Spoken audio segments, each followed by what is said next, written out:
राज्यात उष्णतेची लाट तीव्र होत असून रविवारी विदर्भातील अकोला हे शहर देशातील सर्वाधिक उष्ण शहर ठरले. अकोला शहरात रविवारी 43.1 अंश सेल्सिअस तापमानाची नोंद करण्यात आली. मधल्या काळात अवकाळी पाऊस आणि ढगाळ हवामानामुळे वातावरणात बराच बदल झाला होता.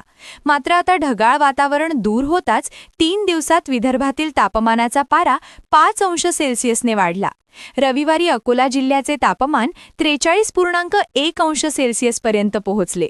त्यामुळे ते देशातील सर्वाधिक उष्ण शहर ठरले. अकोला पाठोपाठ अमरावती, वर्धा, वाशिम या शहरांतही पारा चांगलाच वाढला होता. ब्रह्मपुरी वगळता विदर्भातील सर्वच शहराने 40 अंश सेल्सिअस तापमान ओलांडले.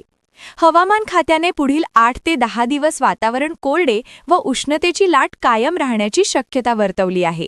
त्यामुळे तापमानाचा पारा चढताच राहणार असून उन्हाच्या झळा बसणार आहेत. मार्च महिन्यात उन्हाच्या झळा जाणवू लागल्या होत्या, पण अवकाळी पावसाने हा पारा खाली आला.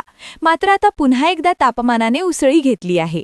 तापमानात झपाट्याने वाढ होत असून आता हवामान खात्यानेही उष्णतेच्या लाटेचा इशारा दिला आहे. अकोला शहरात शनिवारी देखील 42 अंश सेल्सिअस तापमानाची नोंद करण्यात आली होती. मागील 3 दिवसात तापमानात 4 अंशांनी वाढ झाल्याने अकोल्यात उकाडा वाढला आहे.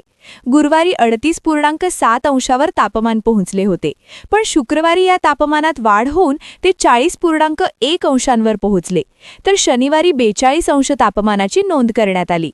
अमरावती येथे रविवारी 42.4 अंश तापमानासह दुसऱ्या क्रमांकाची नोंद झाली आहे. किमान तापमानातही बऱ्याच प्रमाणात वाढ झाली आहे. किमान तापमान देखील 27 अंशावर पोहोचले आहे.